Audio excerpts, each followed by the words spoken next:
Os hereges adoram dizer que só seguem a Bíblia. Mas se eles seguissem a Bíblia mesmo, iam seguir o conselho do nosso primeiro Papa, São Pedro. Sabei que nenhuma profecia da Escritura é de interpretação pessoal. O nosso Santo Padre nos ensina aqui que não tem como alguém fazer o tal do livre exame das Escrituras e agradar a Deus. Precisamos da orientação dos apóstolos e dos seus sucessores, que são os bispos. Eles é que têm a ajuda de Deus para interpretar. Nesta mesma carta, inclusive, ele diz que vai cuidar para deixar sucessores. Tenho por meu dever, enquanto estiver neste tabernáculo, de manter-vos vigilantes com minhas admoestações, porque sei que em breve terei de deixá-lo, ou seja, em breve ele morreria. Mas cuidarei para que ainda depois do meu falecimento possais conservar sempre a lembrança dessas coisas. Então, para garantir que os cristãos manteriam a lembrança do que Pedro falou para ele tem um plano para não deixar os fiéis sozinhos. Instituir sucessores com toda a sua autoridade. Se o plano dele fosse a sola Escritura, ele deixaria mais cartas, não é mesmo? Não se deixe enganar. Onde está Pedro, aí está a Igreja de Cristo.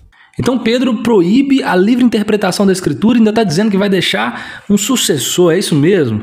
Vamos ao texto. Em 2 Pedro 1,20 ele diz que nenhuma profecia é de livre interpretação. O que quer dizer isso, né? A palavra grega epilosis, que significa origem ou explicação, elucidação, ela está qualificando a origem da profecia e não a leitura pessoal. É só a gente olhar o verso seguinte, que diz que jamais a profecia foi produzida por vontade humana, mas homens falaram da parte de Deus movidos pelo Espírito. Tem um paralelismo sendo construído no verso 20 e 21. O verso 20 diz que não é de própria interpretação e o 21 porque vem do Espírito, ou seja, Pedro fala da fonte da revelação e não faz um veto à leitura.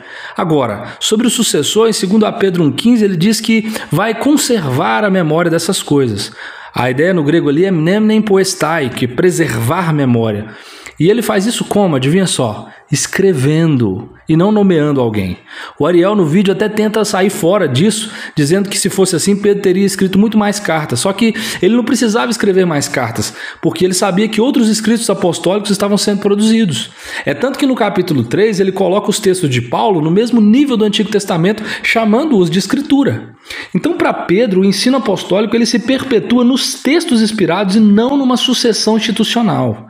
O problema não é interpretar, é distorcer o que Deus revelou. A acusação é de que nós não seguimos o sola escritura porque não ouvimos Pedro nesse texto, por exemplo, mas a verdade é que nós ouvimos Pedro sim e rejeitamos aqueles que ao invés de ler, preferem corromper as escrituras, motivados, como diria Jesus, pelas suas tradições. 1 Pedro 1,25 diz que a palavra do Senhor permanece eternamente, portanto, o verdadeiro legado petrino não foi uma cátedra, mas sim a palavra de Deus, a Escritura, que permanece eternamente.